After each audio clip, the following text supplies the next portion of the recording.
everybody, and welcome to the Lunar Sea Spire Steven Universe fan podcast. We're here with episode 5 on Marble Madness. I am GC13. I'm Ken Davis. And I'm Hunter. So, wow, if it weren't for the Steven Bomb coming up, it'll actually be today by the time this episode goes up. This would be a pretty big deal episode, don't you think? Yeah, I think that only a full week of Steven could overshadow this episode. Did we learn that much from this episode? It wasn't much of learning, it was more so just development, I think. I think we learned an awful lot. I mean, we finally got a time frame for when the crystal gems did the rebellion. We used to have to say 2,000 or more years. Now we know it was about 6,000 years, and after Rose's Scabbardairs, we'll know it was actually more like 5,000 years, but that's beside the point. Yeah, we did learn that, and that's certainly an interesting detail, but I don't know if it's an important one. Well, what about the fact that the Red Eye was out there scouting out for, gems on planets where gemkind had been wiped out? It wasn't just Earth, it was planets all over. Oh, yeah, okay. I'll give you that. That's good. Do you think they planned that, or they were, looking back, hey, you remember that Red Eye we never explained? Man, we could use that. I have no idea how much of this stuff is them planning it all out and how much of it is them just picking up plot hooks that they left earlier in the series. I don't even know. Yeah, I'm not sure. I do know we have that at least one example of them retconning something with Pearl not eating food. But other than that, it's entirely plausible this is a retcon, but it's a solid one. I picked up on that earlier where when she was talking about how much she hates eating in the fusion cuisine, but then also in the birthday episode, how she mentioned how much she loves pie. Yeah, right. Yeah, just a few holes, but I'll forgive it. That kind of lost us Matt Burnett's Tumblr account for a couple months there. Stay classy, guys. Stay classy. How'd you guys feel about this episode overall? Oh, I was giggling like an idiot when I got to watch Peridot go into full stop breaking my things mode. It was beautiful. Mm-hmm. Yeah, her personality was not quite what I had expected from her. I mean, you just get completely frustrated bureaucrat out of her. Are you the reason why the homeworld warp is down again? As if she's about to complain. Do you have any idea how long I've spent trying to fix that problem you guys caused? Yeah, that's exactly the vibe she gives off. She's just very annoyed. They're making more work for her. Peridot, just the frustrated office worker. Yeah, the I'm reporting this at the end was beautiful. Yeah, that was funny. So, yeah, I mean, I called Peridot as a maintenance worker after Warp Tour, but I didn't think that she would have such waifu potential. Waifu potential? For real, though? For realsies. I think that if Peridot gets very many more episode appearances, she would be a serious contender for waifu status among any looking to claim one. I can see it. I have no comment. I mean, naturally I'm biased. I think Pearl is not only the best, but has the clearest and longest track record. But, Peridot made a good showing in just one episode and with this week. Oh, goodness. Speaking of the gems, I think it was really interesting to see how nervous and frustrated they were when they were in the kindergarten and the gym began to descend. Right. I don't know. Someone pointed out when you see the worried look on Garnet's face, it's getting real. Oh, right. Yeah, worried Garnet, never a good sign. Mm-mm. Well, even before that, the biggest reveal to me for this episode was when Pearl was really exasperated when Steven was asking her why they had to destroy all of the marbles. And she says, I don't know. And it's at least for me, I had assumed that the crystal gems knew what was going on and they thought that there was a legitimate danger. But it seems like they're just confused and afraid of a danger that they don't even know is truly existent. Yeah, afraid and confused. Their instincts were correct. They were probably just thinking anything the homeworld wants to do, we want to stop. And it turned out the homeworld wants to reactivate the kindergarten. Yeah, I think afraid and confused definitely sums up how Pearl was feeling that entire episode. Just when she's on top of the big Peridot. Yeah, and she's hitting it with the back of her spear. And Amethyst's like, yeah, let it all out. Get crazy. That was pretty good. This was a very funny episode. I liked this one a lot. This is actually one of my least favorite episodes in the series. Oh, man. Always the controversial one. I don't know. I can see where he's coming from. There wasn't a whole lot of, I don't know, personality shown. Like, there were little Except for Peridot. Except for Peridot. I mean, Peridot's part just oozed personality. It was so funny. Like, everyone else sort of just took the back seat in this. What about Garnet's? We can't fight these things forever. Well, we can, but I don't want to. That was funny. I laughed. Classic I'll Garnet. give you that. There are a lot of good, like, one-liners like that. Like, maybe he wants to know where Amethyst came from. Maybe it should mind its own business. Yeah, that Right. was good. I That was good. I mean, the part with Connie and Steven and the unfamiliar familiar at the beginning, maybe I don't like that part as much, but the rest of the episode, very good. That was my favorite part. That was the only part What? of the episode I really liked. Good grief. I can see what he's saying, though. Ken just takes everything GC thinks and multiplies it by -1. I don't know. I really liked the beginning part, Yeah, with like the Connie interaction, that was all really sweet, and I enjoyed it. It was cute. I like the other Connie interaction. I just started reading the one with the coolest cover and that she has the most horrified look ever. Oh yeah, Connie being a true It's fangirl. like, ah. I guess part of the problem I had were kind of the character modeling issues. I'm not sure if they were issues. Like, there's that scene where Steven is drawn kind of elongated for comedic effect, and then they do some weird, like, squish and stretch things. Oh. And it's done for a reason. It's not a mistake, but I don't care for that kind of thing. And I thought a lot of the dialogue was really cheesy and really clunky. Yeah. That's how I felt on a few of the episodes. That a lot of things, a lot of like the side dialogue that isn't there for like a cute effect, but that also isn't there for like progression effect. It just sort of falls flat, The only dialogue here that really stood out to me as being maybe clunky was the very, very obvious info dump where Pearl says, oh, this place was damaged enough by the gems that were incubated here 6,000 years ago, when it would have been much more natural for her to say, this place has already suffered enough, except, they gotta get that backstory in. Yeah. So they made her say more. Yeah. Also, just Pearl's entire speech, I was talking to someone and they said that we are the crystal gems gave them shivers, and I was actually rolling my eyes. Like, That it was was- so corny to me. It was cheesy. Yeah. It was very cheesy. It was corny, but that's what made it so excellent. I don't know. I think it would have felt a lot better coming from Garnet. Yeah, Like, it I would agree. have definitely felt a lot cooler, at least. That's a good point. I don't know. I think that I really liked how corny it was. And I don't know if anyone else saw this. This might be a little nitpicky, but did you notice Pearl's, like, hand that wasn't pointing whenever she was saying that? Oh yeah, it was like kind of curled into like a mad scientist thing. Like, it's something small, but I noticed it and it really got to me. Yeah, no, I noticed it too. I don't know. I think it was a good episode overall. I think it was a good episode insofar as Steven Universe hasn't had any episodes I would consider not good, but for Steven Universe, this is easily one of the weakest episodes they've had, in my opinion. Yeah. Let me see. Ken and I just come to the show for the completely opposite things, I guess. Yeah, right. I don't know. I'm looking at Pearl's hand when she's doing the speech, and I don't know. That seems normal enough to me. It's like, "Arr!"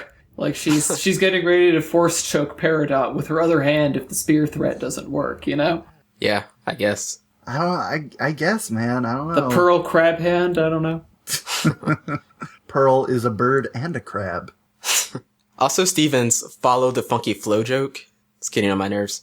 They reused that joke twice. The first time he does it, and then Amethyst says, "We're doomed," and then he does it again later, and then Pearl says the exact same thing. It's like within 2 minutes. Yeah, that seems a bit much. Is your patience just wearing thin with Steven Universe? Me? Yeah, like I like this show. What was the episode last week? I already forgot. it was Maximum Capacity. Maximum Capacity was good, and Winter Forecast just 2 weeks ago was like one of my favorite episodes, so my patience is not wearing thin. It's like Ken has a sine wave of appreciation of episodes, and I have a cosine wave. We balance each other out. Ooh. But the Steven bomb will wipe everything out. Yeah, absolutely. Like I want to talk about this episode, but like compared to what's coming, I just like that's taken up all the space I have in my mind. Well, we will be able to talk about what's coming tomorrow and the day after and the day after. We're going to do 5 episodes next week, and then we're going to come back with another one on Monday. Oh, For sure. For the archive listener, just a little bit of context. Steven Universe normally airs once a week on Thursdays, but for this week, they're going to go through the rest of season 1, and they're going to be airing one episode every day this week. So we're going to be doing a podcast 5 days this week instead of 1 day. But normally we're weekly. Because Steven is weekly. But we're adaptable like Steven. We follow the funky flow. Damn right we do. We're funk masters. Oh my goodness. Did not like that line. I thought it was very Steven-y. It was. I'll give you that. Now is a spoiler warning for anyone who hasn't, I guess, seen any of the previews. We'll be talking about that. A little bit. Or we're gonna be talking about each episode all next week. So I mean, let's try to save something for Steven Baum. Yeah, right.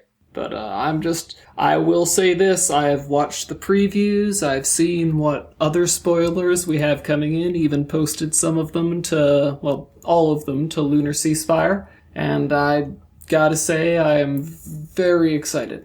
Yeah, there's been, specifically one thing that's been circulating around as... Okay, now if Hunter's talking about what I think he's talking about, any people who don't want to be spoiled about upcoming stuff, they should just put their hands over their ears and scream blah la la la la as loud as they can. Oh, you know exactly what I'm talking about. I think you know. Is she blue? Yeah, she's blue. Have we met her before? I think we might have. Ooh, that's one of the two spoilers I'm very happy about. I mean, has it been officially announced? I don't think it has. Let me rephrase that. It's been leaked accidentally. Uh-huh. What are you talking about? I have no idea. We've seen some voice credits come out. We know the few names for people who are going to be, for some gems who are going to be in Steven Baum. Oh boy. Oh, is it Lazuli? No. No. The other blue one. You know what I'm talking about. I have no... Who are you talking about? You told me you looked at it and you saw the picture. Oh, that? We haven't seen her before. Oh, yes, we have! Oh, okay. So you're referring to the Garnet fusion, right? Yes. Just way to completely ruin it. Ruin what? We already gave the spoiler warning. I don't know why we were dancing around it. Hush, you're ruining it. It's fun. You're spoiling our fun is what you're doing. Oh, I'm sorry. Mum's the word. Yeah. I mean, I think we all knew this was coming as soon as Giant Woman aired, and then Steven and the Stevens gave us a close-up of the door, and I think the writing's been on the wall ever since then. Yep. Mm-hmm. Do you think... Okay, and this is just going to go into, like, fan lore, I guess. Do you think that when we see this one, and hopefully both parts of the fusion... Or let me say if they are parts of the fusion, do you think that they'll just be crappy? And like the whole reason they're fused together is because they just cannot function outside of each other? I don't think they'll be any crappier than the other crystal gems. I mean, you saw what Amethyst and Pearl were able to do against that bird versus how easily Opal tore it apart. I mean, I don't think they're going to be even close to half as powerful as Garnet. Fusions are definitely more than the sums of their parts. My suspicion, this is completely baseless, but I have no problem with baseless speculation, is that they're going to be, like, emotionally codependent upon each other. Yeah, I'd imagine. I don't know, Hoppy, and that's just what I want to call her for now, even though I know that's not her name, is she looks like a pretty take-charge gal from what we've seen, what little we have seen. Of course, not that Amethyst can't take charge if she really has to, and she's amazingly emotionally codependent. Mm-hmm. Yeah, that's true. So yeah, see, it seems like I was pretty prescient with the Hoppy and Hopper so far. I mean, we have to see what Ruby looks like, but... It's gonna be fun. I mean, because even the voice actresses, people were looking at their prior credits, and whoever voices Ruby he has, like, the funnier roles, and Sapphire's voice actress has the, I guess, more serious of the two. Right. You put them both together, you get the best gym ever. I am kind of sad that we're blowing through all 5 of these episodes so quickly, though, because we're going to have a long hiatus after that. We're not going to have a hiatus right away. I think they're at least going to show us the 3 episodes that would have been in Season 1 normally. You think so? I know that next week Open Book is scheduled, and that's one of the 3 episodes they had to shift, so I can only assume that Shirt Club and Story for Steven will be following on its heels. Okay. Rad. And then, for how long do we have a break? Oh, geez. I hope it's not 3 months, but it's probably going to be pretty long. Summer break! That hiatus between Rose's Room and Coach Steven was pretty brutal. Wait, when was that from? May until August. We had an episode to talk about. What? There was an episode this week? How could you miss it? It was a pretty good one. Well, consensually not, but... Did you have anything else to say about it? Oh, I could talk for a while about it, but it's all boring backstory stuff. I never said the There's no backstory was Connie boring, in it. for the record. There's no Connie in my me. theories, so why bother? I don't know. It seems that all of the characters stay pretty much on point when switching between storyboard artists or storyboardists, but Steven seems to switch around a bit. Like, Steven seems to act a little differently, noticeably. When different storyboarders sort of take the reins, Steven does seem to change. Like, he was very independent in this one. Extremely. Yeah, that's a good point. His personality was definitely notably different than it normally is. He was a lot more assertive. Well, the Crystal Gems were kind of on the end of the ropes anyway. So, I touched on this earlier, with the homeworld finally reestablishing contact with a bunch of their old worlds, where they had recorded gems as having been wiped out. And it's probably been 5,000 years since, since gemkind was wiped out on these planets. Why are they coming back now? The way I see it, we have two possibilities, but I don't know. What do you think, Takuza? Or Ken? I'm not very good with the speculation. I really wish Dakota was here, because I'm sure he could have something really nice to say in response to that. Yeah, Dakota's my lore buddy. Where the heck is he? Yeah, I don't know. It's unfortunate that he wasn't able to make it today. I honestly have no idea in terms of the actual story. The real reason is because we just need plot progression and it's convenient for the writers. But as far as like the in-universe explanation, I could not even begin to guess. Yeah, that's like a really, really Doyleist way for you to be thinking about it. Well, all plot elements happen because the writers need something interesting to happen, but... Well, I don't have a better answer, so if I have to say something, I mean, that's all I got. Putting my Watsonian hat on a bit, I'm thinking the most likely possibility is... Well, see, now I don't even know. The easy assumption is that there was a big war, and so they didn't really keep stock of what they lost. But then you have the corrupted gems, and maybe you think plague is an option. So I just don't know. Maybe the clear answer would be Lapis, right? She probably did something that tipped them off to some degree or another. Oh, if not directly. You mean why they're coming to Earth specific? No, remember the Red Eye was sent to scout Earth out before Lapis escaped the planet. Oh, you're right. Okay. Yeah, it's been thousands of years. They finally sorted out whatever the heck was going on, and they are sending their feelers out to, do their thing. Reestablish control over old outposts. Yeah, that's a good point. I don't have any idea then. I hope we get answers. I'm not sure just how much we're going to get answered during Stephen Bomb, but I'm crossing my fingers like I always do. Yeah. Well, I hope you're right. I hope I'm right too. That'd be so awesome. All I'm saying is, again, this is maybe minorly spoilish, or spoilerish, but I don't have too much to go on, so I'm just largely guessing at this point. I had wanted season 2 to be in a time where Steven had sorted everything out with the homeworld, and so we'd be seeing a lot more friendly gems around. I'm not so sure that's going to happen. Yeah, it seems very unlikely that will happen in the next, 5 or 6 episodes. Well, I mean, it could happen very rapidly. It's just what the implications I've been getting about the episodes don't really seem very conducive to a negotiated settlement. I think Steven's finally going to have to whoop somebody for the first time in his life. I don't think we're going to see Steven being a competent fighter or aggressive by the end of this, but I do think that will probably happen at least by the midpoint of season 2. I think somebody's getting whooped. I think by the midpoint of season 2 someone's getting whooped by Steven. I don't know. He's gotta take care of, well, you'll all see it. I wish Dakota was here, then I could be like, ha, I was right. But, you'll all see it in the return. So for this week, Steven Universe had 1.922 million viewers. Again, second place after Teen Titans Go. Back in number 2, basically for Cartoon Network, number 2 is number 1. You think so? Yeah, I mean, because it's like you beat everybody who isn't Teen Titans Go, so basically you beat everyone who can be beat. Congratulations.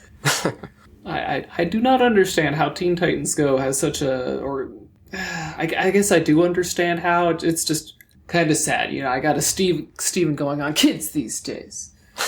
Well, you have Teen Titans Go, at least in my opinion, is a fast-paced, well, subjectively a fast-paced comedy, and then the comedy is good, in my opinion. That's the subjective part. So I can understand why that would hold kids' attention. It seems, out of all of Cartoon Network shows, I would expect on the face of it for like Gumball and Teen Titans Go to be the most popular. I'm more surprised that Gumball isn't more popular. Yeah, Gumball was living pretty high for a while. I mean, there was a good long while where Gumball was the show for Steven to beat. Yeah. See, that makes intuitive sense to me. Yeah, for the past month or two, though, Steven's been pretty dominant in the ratings. Which is surprising. Adventure Time is airing new episodes right now as well, right? Yeah. I am pretty darn shocked that Steven Universe has been outperforming Adventure Time, like, solidly and consistently. Yeah, Adventure Time's getting pretty long in the tooth, and I don't think they're showing it the love they need to. Adventure Time is the biggest hit, at least in terms of cultural penetration, Cartoon Network has had in half a decade. I don't know. It's just surprising to me that Teen Titans Go and Steven Universe are beating it. Yeah, Adventure Time's definitely a thing. I'm still kind of sore at Cartoon Network for how they treated Secret Saturdays, though. I never really got into Secret Saturdays. What was the other one? Very similar to Teen Titans, but not Teen Titans. Young Justice. Yeah. I was upset about that. That made some people cry. Symbiotic Titan only got 1 season. At least they kind of wrapped it up. They at least dealt with the Earth plot line, if not the Homeworld plot line. Yeah, that was a good show, too. Mm-hmm. We don't have any action shows now. Steven Universe has action-y elements to it, at least. Yeah, that's not an action show. Well, I guess you have that Lego Ninjago show. That's an action show, technically. Yeah. Well, it's just they haven't completely wiped the slate of action shows, just shows that lean too heavily on it, I guess. Yeah. And this week the storyboarders were Joe Johnston and Jeff Liu. Okay. At least I hope I'm pronouncing that right. I know how they're spelled, but don't ask me how to say any of these names. I've mispronounced every single one I've said, I'm sure, so it's not a big deal. Okay. And with that, I guess we can end it here. Okay. I was GC13. I was Ken Davis. And I'm Hunter. We will see you all tomorrow. Our opening and closing music is by James Roach. For more Steven Universe fan-related content, please visit lunarseaspire.com. Thank you for listening.